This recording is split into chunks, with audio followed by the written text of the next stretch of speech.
Arquidiocese de Cuiabá. Então, eu coordeno o Ministério de Comunicação nessa arquidiocese. Juntamente com a Giovana, que é nossa coordenadora, né? Diocesana. Então, na verdade, eu cuido da parte mais da comunicação. Nesse momento, a gente vai falar sobre a importância da comunicação para a igreja, né? Então, assim, qual a importância que ela tem para a igreja? Vamos trabalhar de forma ampla até funilar. Vocês vão compreender ao longo desse tempo que eu vou ministrar que nós vamos trabalhar no global até funilar. Vamos falar assim, de forma bem ampla até chegar no ponto X, que é esse. A importância da comunicação para a igreja. Bom, qual a definição de fiéis? Você sabe qual é a definição de fiéis? Alguém pode, assim, falar? Quem não abandona uma causa. Quem não abandona uma causa. Para a igreja católica, qual que é a definição de fiéis? Aquele que não abandona a fé. Quem não abandona a fé. Que mais? Participa. Hã? Componentes. Que persistes. Hã? Componentes que fazem Lipoconé? Que o Serginho falou uma coisa. Compõe a igreja. Membro da igreja. O Código de Direito Canônico, eles nos traz uma definição bem interessante, que ele fala assim, que fiéis são aqueles que, por terem sido incorporados em Cristo pelo batismo, foram constituídos em povo de Deus. Povo de Deus, exatamente. Somos povo de Deus somente a partir do batismo. Entendeu? Então, a partir do momento que todos somos batizados, somos fiéis. É isso que o Código de Direito Canônico, lá no artigo 204, vem nos falar. Somos fiéis a partir do batismo. Então, quem é batizado é um fiel. E como fiel, né? Primeiro assim, quem é fiel? Quem é batizado aqui? Eu. Ou? Você é batizado? Então, você é fiel. Você é fiel. Você é um fiel da Igreja Católica, entendeu? Por você é batizado, você é um povo de Deus e é fiel à Igreja Católica. Sabia que você, como fiel, tem deveres e direitos constituídos pela Igreja? Você sabia? É? Vamos lá, então. Quais são os direitos e deveres que você tem por ser um fiel? Vamos lá. Fala aí. Fala lá, vamos, gente, vamos lá, vamos estudar. Quem está estudando aí, vamos? Hã? Deveres e direitos. Hã? Eu falei ontem que estava no conselho. Evangelizar. Sacramentos. A Noelma deu esse um ponto certíssimo, assim, que olha só, o Código de Direito Canônico 211, no artigo 211, ele vem nos dizer: todos os fiéis têm o dever e o direito de trabalhar para que a mensagem divina da salvação chegue cada vez mais a todos os homens de todos os tempos e do mundo inteiro. E se você quiser anotar isso, é importantíssimo para a nossa fé. O artigo 211, ele vem nos dizer isso. Ele vem nos dizer que todos os fiéis têm o dever e o direito de trabalhar para que a mensagem divina da salvação chegue cada vez mais a todos os homens de todos os tempos e do mundo inteiro. Então, evangelizar não é apenas o que eu quero, mas é um dever nosso, como fiel, como batizado, de levar a mensagem divina da salvação. Então, se nós assim realizamos, não realizamos apenas porque queremos, mas realizamos por decreto da Santa Igreja, porque somos fiéis e precisamos fazer isso. É o nosso dever como fiel da Igreja Católica. Entendeu? Então, vamos ler, todo mundo. Todos. Trabalhar para que a mensagem divina da salvação chegue cada vez mais a todos os homens em todos os tempos e no mundo inteiro. Código de Direito Canônico. Ele vai ler. E é isso mesmo. Essa passagem essa palavra, ela tocou muito ao meu coração. Quando eu estudava e me preparava para esse momento, o Senhor me mostrava isso, né? Primeiramente, entender a igreja. Porque muitas vezes estamos na igreja, mas não compreendemos algumas coisas, né? Não sabemos, né? Não temos... O pessoal fala assim, mas o que é esse negócio de Código de Direito Canônico? Nem isso eu sei, né? Tá bom, vou beabá. A igreja lá tem alguns documentos, né? Que fundamentam a nossa fé. o Catecismo da Igreja Católica é um, o Código de Direito Canônico é outro. E tem várias cartas apostólicas, então assim elas fundamentam a nossa fé e assim, baseado nelas, né, de tudo aquilo que é a história da igreja, que nós vivemos, que nós evangelizamos, que nós nos doamos, enfim, que nós vivemos a fé e em cima disso que precisamos compreender e também saber, né, estudar. Isso assim eu vou falar daqui para frente, eu vou funilar ainda mais. Então, assim, vou deixar o pessoal continuar a copiar. Ok? Terminaram? Então, assim... E assim a gente entende uma coisa. A partir dessa missão de evangelizar, de levar a mensagem de Deus, entendemos que a vocação cristã, como diz o Catecismo da Igreja Católica, é também, por natureza, a vocação ao apostolado. Então, a partir do momento que nós entendemos que o dever nosso é evangelizar, é levar a mensagem da salvação, compreendemos também que somos chamados ao apostolado, que é a missão dos apóstolos, né? Que é levar a mensagem do mundo, a mensagem da salvação ao mundo inteiro, né?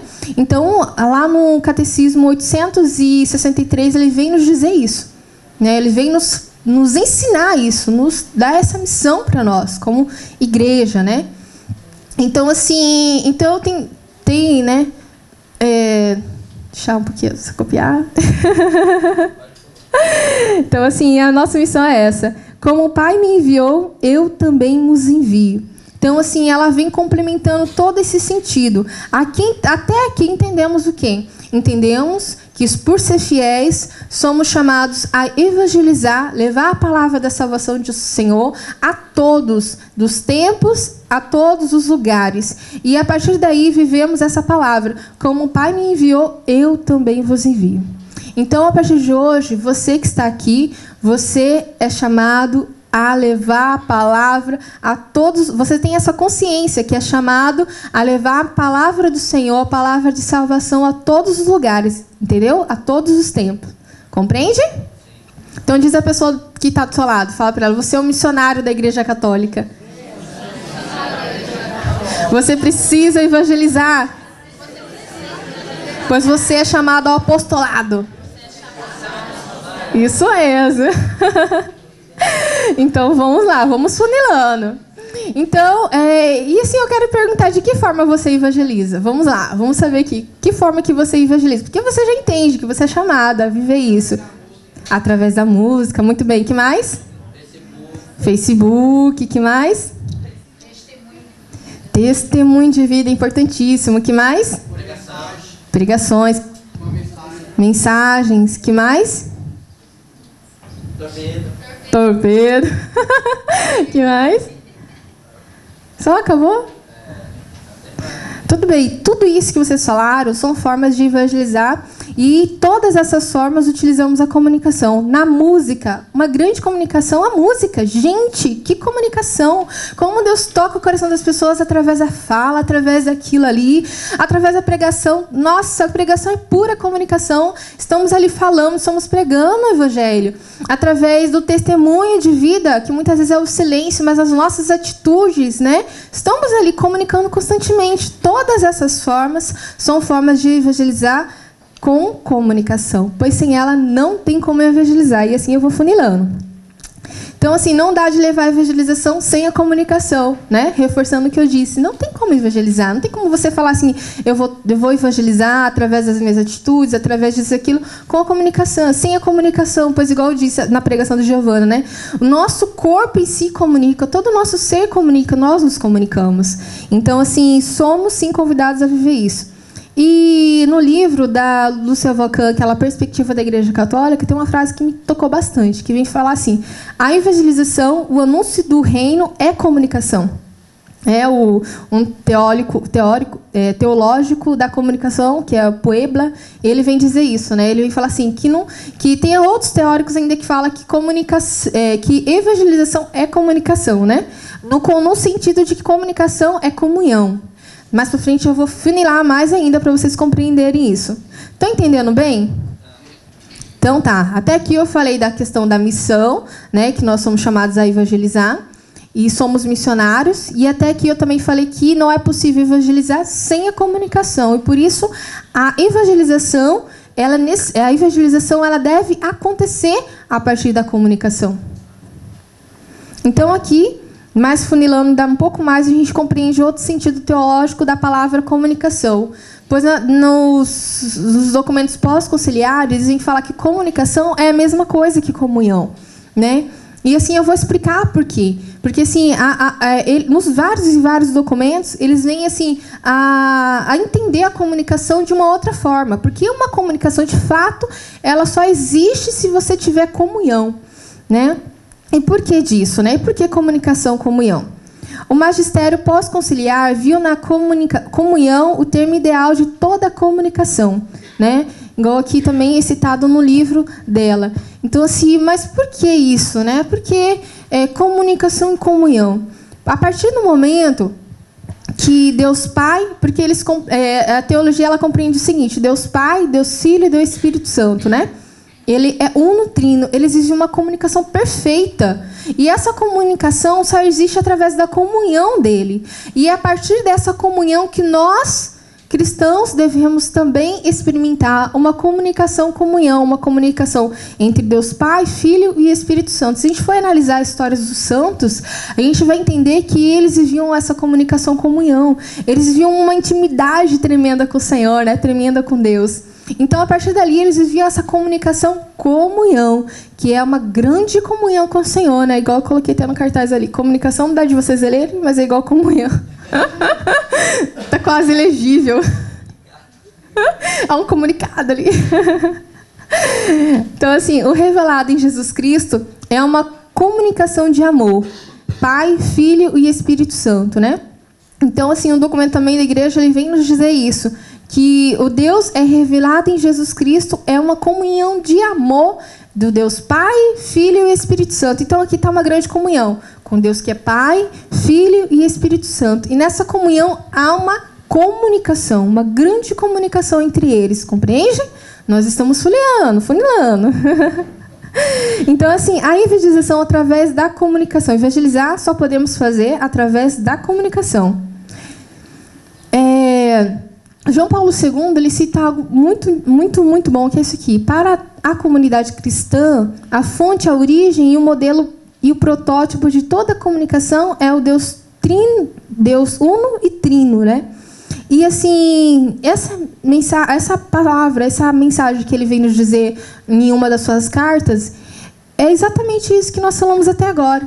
Então, assim, o nosso modelo de comunicação é o modelo da Trindade, né? Igual a Giovana também citou. É um modelo da comunicação de Jesus, que se comunicava com um Deus que é Pai, que se comunicava com Deus que é Espírito Santo, e vivia ali uma grande comunhão, né? Vivia uma grande comunicação entre eles. Então, é essa comunicação que nós somos convidados a também vivenciar, né? Uma comunicação com a Trindade Santa. E esse modelo de comunicação que temos que ter com os outros. Tem alguns documentos que falavam assim, que se a gente conseguisse comunicar com o próximo, se eu conseguisse comunicar com a Áurea, comunicar com o meu irmão, entendeu? Como Jesus comunicava com Deus, com os outros, eu viveria a comunicação plena, que é o amor ágape, né? Igual ela falava na pregação, não existe comunicação sem amor. E é fato. Se a gente comunicar um com o outro, né, nós vamos ver a comunicação do amor, o amor ágape, a comunicação plena, uma grande evangelização. Porque aí sim estamos, de fato, vivenciando a evangelização. Aí sim estamos, de fato, vivenciando um grande modelo que vivenciamos conforme Jesus nos ensina, né, que é esse grande modelo de nós, que é o grande comunicador. Então, todos os católicos devem evangelizar através da comunicação, comunhão, e exercer nesta prática o dever e o direito de ser igreja. Então, até aqui nós compreendemos, né, que é uma prática, nós exercitarmos em si essa comunicação, essa unidade, essa comunhão com toda a igreja. E nós temos esse dever de evangelizar? Sim, nós temos esse dever de evangelizar. E precisamos exercer o nosso dever através de uma boa comunicação, né? E aí eu vou funilando mais ainda. Bom,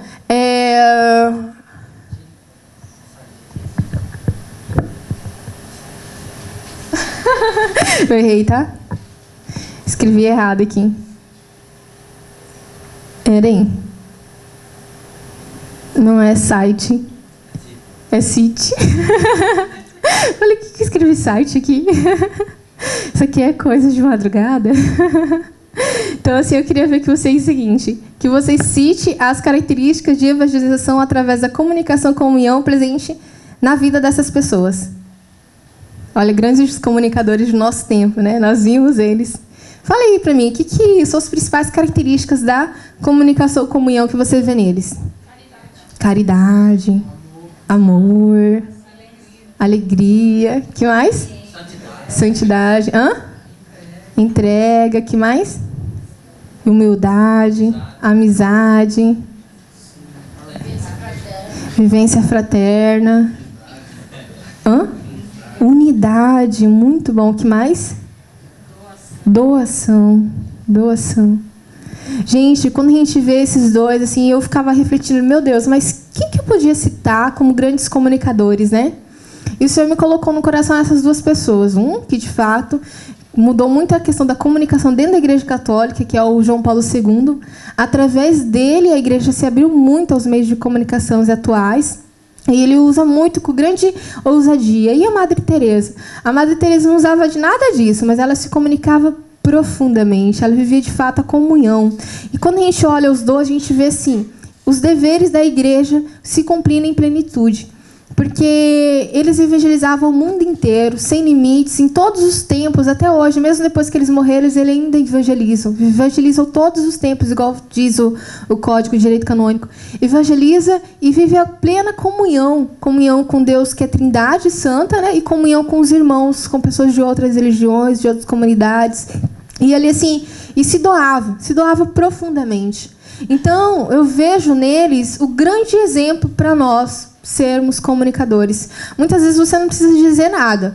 Nós não precisamos dizer nada, mas a nossa atitude diz tudo, né? Igual a Madre Teresa, ela não dizia nada muitas vezes, mas as atitudes dela de se doar inteiramente a Deus dizia tudo e quebrava tantos e tantos corações, né? Eu lembro, assim, de uma história que o pessoal fala assim, alguém perguntou para ela, não faria isso nem por $1 milhão de reais, né, de dólares, eu acho. Daí ela falou, nem eu. Por quê? Porque ela não estava ali por causa do dinheiro, mas estava totalmente entrega, né? E João Paulo II também. Mesmo na enfermidade, mesmo assim doente, já idoso, ele firme no Senhor, celebrava as missas ali, né? Celebrava as missas ali no Vaticano, em Roma, mostrando que nós precisamos ser perseverantes e fiel ao Senhor sempre. Eu descrevi aqui, vocês falaram várias que eu achei bem melhor, mas assim, eu descrevi algumas coisas, características que eu encontrei. 3 principais, né? Amor pelas pessoas e pela igreja, perseverança na fé, igual foi falado, e a oração. A oração, pois é somente através da oração que, de fato, vivemos a comunhão, pois nós não conseguimos ter comunhão e viver uma boa comunicação sem oração. E quando falamos em oração, vou funilando mais agora, vamos vivenciar aquilo que nosso movimento, assim, tem pessoas de outros movimentos, mas aqui do nosso movimento de renovação carismática, nós vivenciamos nesse tempo de construção e reconstrução, que é os 4 pilares. Quem sabe aqui quais são os 4 pilares? Da reconstrução e construção. Oração. Ela está aqui, não quer falar, ela sabe todos. Tá bom, vamos lá, aqui no restante. Formação. Peraí, primeiro é? Primeira formação? Primeira oração. O segundo? Formação. O terceiro? Tem certeza? Comunicação. E o quarto?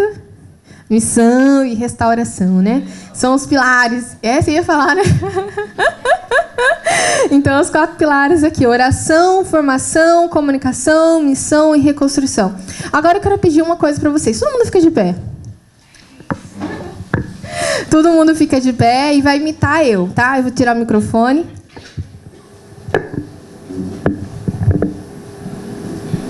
Assim, ó, todo mundo. E ontem, vocês não sabiam ontem, né? Tá bom, quem sabe não fala. Agora, vai ficar só com uma perna. Vai ficar assim 5 minutos. Tá caindo. Sim, tá caindo, ela tá caindo. Vamos lá. Agora sim as duas. Não tá conseguindo. Tá bom, não vamos conciliar tanto assim. Tá bom. Pronto, aceita. tava caindo. Falei, o pessoal falou 5 minutos. 5 minutos. Ai, 5 minutos. Eu acho que os 5 minutos estavam na mente, não tava nem no... Então é o seguinte. Vocês viram que para nós ficarmos de pé, precisamos das duas pernas, né? Assim, claro, é que graças a Deus todo mundo que está aqui tem essa graça de ter essas duas pernas e poder estar ficando de pé, andar, correr, enfim, fazer várias coisas. Para estarmos de pé na fé, também precisamos de pilares que nos sustentam. Como assim? No momento, tem pessoas que conseguiram ficar de pé sem se equilibrar. Tem outros que nem conseguiram nem por alguns instantes usar só uma perna. A vida é a mesma coisa. Se nós, como igreja, a gente não vivenciar aquilo que, de fato, precisamos, a gente não consegue ficar de pé. Podemos ficar 1 minuto, 2 minutos, 3 minutos, mas isso não passa, entendeu? De anos. Imagina você correr com... Assim, claro, tem pessoas que acostumam, vivem, né?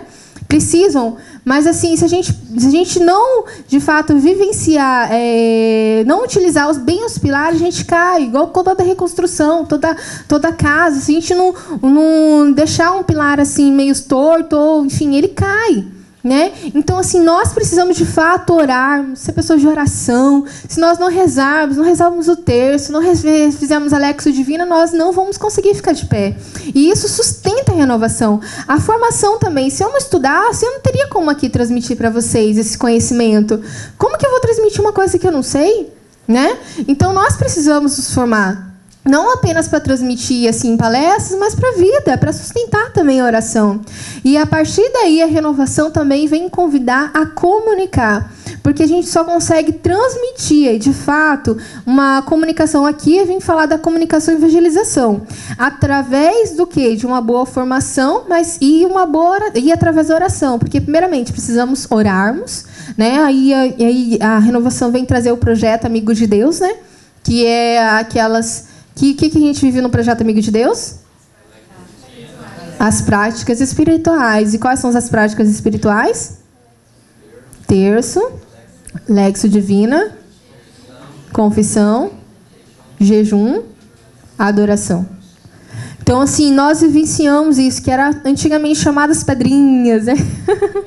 5 pedrinhas. Mudamos de novo, mas é a mesma coisa. Então, nós precisamos rezarmos. Se a gente não rezar, nós não ficamos de pé. Nós não ficamos de pé mesmo. E se nós não estudarmos, nós também somos fadados a ir em qualquer onda que nos leva, né? Qualquer sopro. E se assim, somente depois nós precisamos, de fato, transmitir bem aquilo que o Senhor nos dá, essa graça com a vida, e para então irmos à missão. Que nesse segundo semestre vamos vivenciar com intensidade as missões. Então esse foi o momento que o Senhor reservou, né? Conselheiros também que estão aqui. Esse foi o momento que o Senhor nos levou a estarmos aqui para antes de sair missões, né? A partir desse segundo semestre viveremos intensas missões. E só conseguiremos viver intensas missões se trabalharmos bem esses pilares, né? E aqui eu trouxe a casinha, a nossa casinha, né? Da renovação, que está pelo Faces aí do mundo.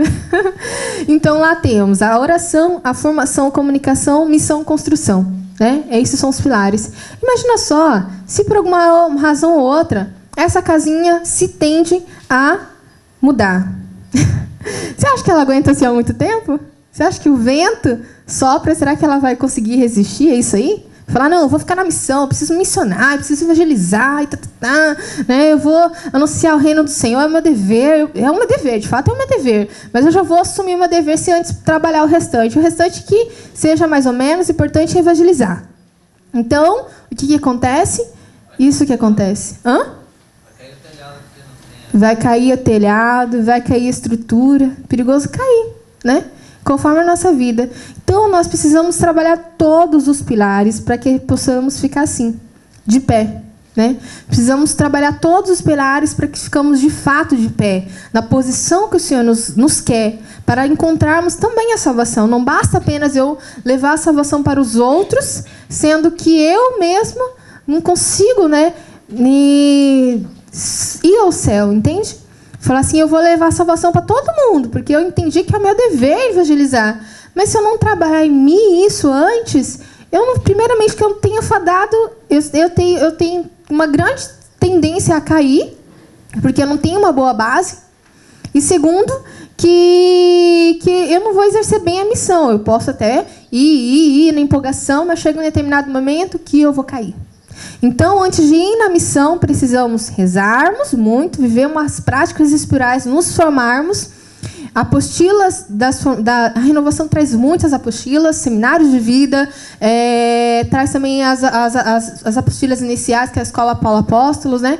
Então, tem várias e várias formações que precisamos fazê-la uma a uma, para somente assim estarmos, de fato, e aí, assim, vivenciando a comunicação através das nossas atitudes, para somente assim estarmos em missão.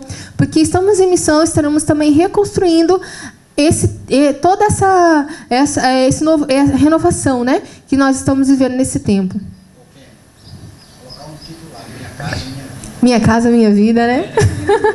Então, assim, com isso a casa só vai crescer. E ela vai crescendo, né? Quando eu olho assim para ela, eu vejo que ela vai crescendo, crescendo, crescendo, crescendo, crescendo, e vai crescendo e por igual. Se a gente trabalhar isso, ela vai crescer por igual e dificilmente alguma coisa vai abalar, né? Vai abalar.